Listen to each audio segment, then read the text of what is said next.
आज का जो सबसे बड़ा मुद्दा है वो है नए डिस्ट्रिक्ट। सर पहले ही परेशान थे, ऑलरेडी परेशान चल रहे थे, पढ़ाई वैसे ही नहीं होती है और ये एक नई आफत और आ गई सर। जो किताब लेके आए थे 10 दिन पहले 20 दिन पहले, अब एक नया तनाव, एक नई चिंता उभर रही है कि क्या वो सब किताब खराब हो चुकी है, क्या पढ़ें सर, समझ में नहीं आ रहा। जो कोर्स ले रखे थे उन कोर्स में तो पुराने तरीके से पढ़ा रखा था, अब हमारा क्या होगा। ऐसे हजारों सवाल हैं तुम लोगों के दिल और दिमाग में जो पेन कर देते हैं, तुम्हारे पैनिक बना देते हैं। मैं पहली बात कहूंगा कि ये चीजें बहुत आसान हैं, इन चीजों को लेकर इतना पैनिक बनने की आवश्यकता नहीं।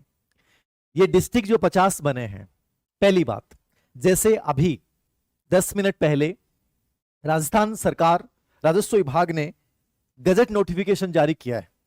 यानी ये जेलों की जो गठन की सूचना है, जो अभी 2 दिन पहले खबर आई थी, वो कैबिनेट ने अप्रूवल दिया था, मतलब लागू होता है, लेकिन गजट नोटिफिकेशन से वो लागू माना जाता है। तो अभी राजस्थान सरकार ने निकाला कि 7 संभाग का गजट नोटिफिकेशन जो है वो एक प्रकार से 7 अगस्त, यानी कि एक प्रकार से 7 अगस्त से वो है लागू माना जाएगा। यानी आज नोटिफिकेशन आया है तो 7 अगस्त से ये जो 7 संभाग हैं, जिसमें सीकर है, पाली है, बांसवाड़ा है, जयपुर है, बीकानेर है, अजमेर है, भरतपुर है, कोटा है, जोधपुर, उदयपुर है, इसमें कौन से जिले शामिल रहेंगे, इनकी पूरी अधिसूचना। यानी कि आपसे बेसिकली जो मैं मानता हूं कि आने वाली परीक्षाओं में इसका कितना बड़ा इफेक्ट होगा, बहुत संक्षेप में चर्चा करूंगा। सबसे पहली चीज, पैनिक होने का कोई फायदा नहीं होने वाला है, तनाव लेने से कोई फायदा नहीं होने वाला है। हमारे जैसे लोग ये तनाव और दबाव को दूर करने के लिए तैयार बैठे हैं। आपको 5 से 10 दिन में सब इंफॉर्मेशन मिलना शुरू हो जाएंगी। सबसे बड़ी बात, इतिहास, कला, संस्कृति में बहुत बड़ा फेरबदल नहीं होने वाला है। मैं हो सकता है मे बी अभी जो एग्जाम होंगी आपकी, उनमें हो सकता है नए डिस्ट्रिक्ट संबंधी कोई प्रश्न पूछे ही नहीं, लेकिन फिर भी आपको साइकोलॉजिकली तैयार रहना है, क्योंकि गजट नोटिफिकेशन जारी होने का मतलब है कि आज संभाग का हुआ, हो सकता है थोड़ी देर में जिलों का लागू जारी हो जाए। इसका मतलब उससे रिलेवेंट इंफॉर्मेशन आपको पता होनी चाहिए, चाहे वो एग्जाम 1 महीने बाद ही क्यों ना हो। अब उनसे रिलेवेंट एग्जाम क्या सूचनाएं क्या हो सकती हैं। इतिहास, कला, संस्कृति आपको ओल्ड तरीके से पढ़ना है, वो सिंपल सा फंडा है।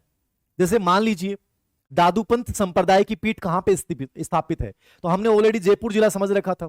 अब आपको इतना ही याद करना है, दादू जी वही हैं, दादूपंत की विशेषताएं वही हैं, ठीक है, मुख्य पीठ स्थान वही है। इतना याद करना है कि वो वर्तमान में कहां पे आ गया, दूदू में आ गया। समझ गए ना आप। शीतला माता का मंदिर कहां स्थित है, पहले हम जयपुर जिला पढ़ते थे, अब आपको थोड़ा सा, यदि ऑप्शन में जयपुर भी आ गया और ऑप्शन में आ गया जयपुर ग्रामीण, तो चाकसू किस में आएगा, जयपुर ग्रामीण में आएगा। तो आपको माइंड में रखना है, मतलब यदि दिमाग की तुम कसरत करोगे ना तो ये चीजें बहुत आसान बन जाएंगी।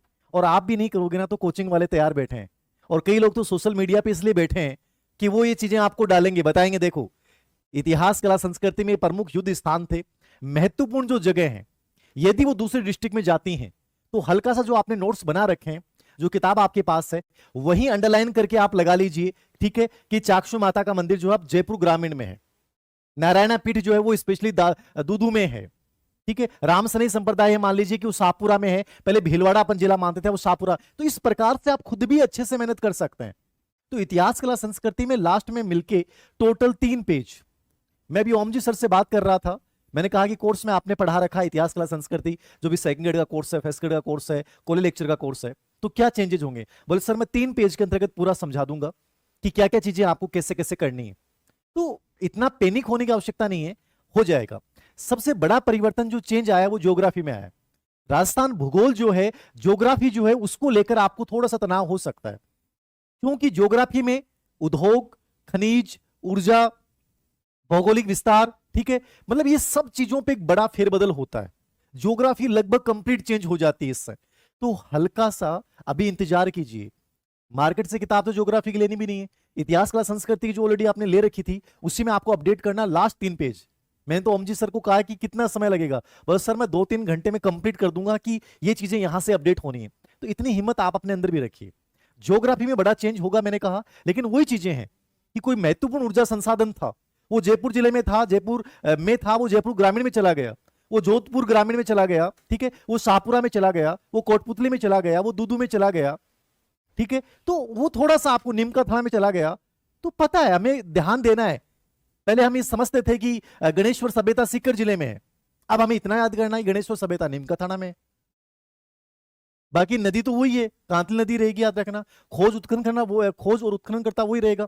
तो बहुत बड़ा कोई बड़ा चेंज नहीं है, लेकिन आप उन चीजों को कैसे करते हैं इस पे बहुत इंपॉर्टेंट है, यानी प्रोसेस क्या अपना रहे हैं सबसे महत्वपूर्ण है। तो इन डिस्ट्रिक्ट को लेकर बहुत ज्यादा पैनिक होने की आवश्यकता नहीं है। मुझे लगता है कि बेसिक पर्सन ज्यादा आएंगे।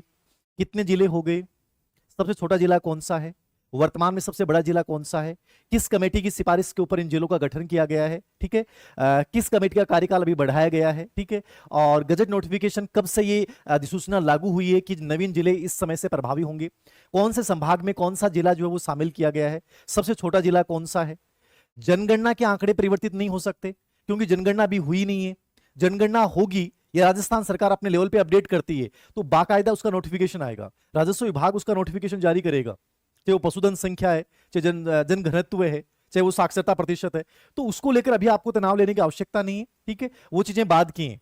अभी आप यदि बेसिकली यदि इसको लेकर तनावग्रस्त हैं तो मैंने कहा इतिहास कला संस्कृति में लास्ट 3 पेज, ज्योग्राफी में आपको थोड़ी सी मेहनत करनी पड़ेगी और यदि टीचर अच्छा है तो वो इन चीजों को समझा सकता है। तो मेरा कहने का मतलब यही है, इसको लेकर यदि तुम समय खराब कर रहे हो, इसको लेकर तुम पैनिक बन रहे हो, तो ये मूर्खता है और कुछ भी नहीं। लोग आसान कर देंगे, 5 से 10 दिन में इसके ऊपर मैटर आना शुरू हो जाएगा, ठीक है। ज्योग्राफी में ये खनिज महत्वपूर्ण था और ये शाहपुरा में चला गया साहब, ये कोटपुतली में चला गया, ठीक है, ये खेतल में चला गया, समझ गए आप। तो ये यहाँ पे चला गया आपका, फलोदी में चला गया, ये सांचौर जो नई चीज बन गई, ठीक है। तो ये थोड़ा सा आपको करना है, इतना परेशान होने की आवश्यकता नहीं है। कंप्लीट जिले संबंधी इंफॉर्मेशन जिला दर्शन में राजस्थान सरकार जारी कर देगी आंकड़े, और हो सकता है कि आने वाले एग्जाम में शायद पर्सन ही नहीं आए, आ भी जाएं। तो आपको मेंटली तैयार रहना है कि हमें इनसे रिलेवेंट इंफॉर्मेशन तैयार करनी है, बट अनावश्यक प्रेशर नहीं लेना है। सब चीजें मार्केट में आपको उपलब्ध हो जाएंगी, इनसे जुड़ी हुई चीजें। क्या सर इन जिलों के गठन से आगामी जो भर्तियां अक्टूबर नवंबर में प्रस्तावित हैं क्या आगे जा सकती हैं? देखिए, सरकार के स्तर की एक बात बता देता हूं मैं आपको कि सरकार स्तर पे एक बात हो रही थी, किसी ने मुझे बताया कि सरकार ये चाह रही है कि जब हम चुनाव में जाए ना, तो चुनाव में जाएं तो हम ये बात लेके जाएं कि देखिए हमने 48,000 लोगों की नियुक्ति दे दी है, ये ग्रेड 3 की नियुक्ति पे पूरा फोकस कर रहे हैं, हमने इतने लोगों को नियुक्ति दे दी है, बाकी चीजों पे इनका यह है कि जो एग्जाम डेट घोषित हो चुकी हैं वो हमने करवा दी हैं, ये भी इनकी बात हुई है।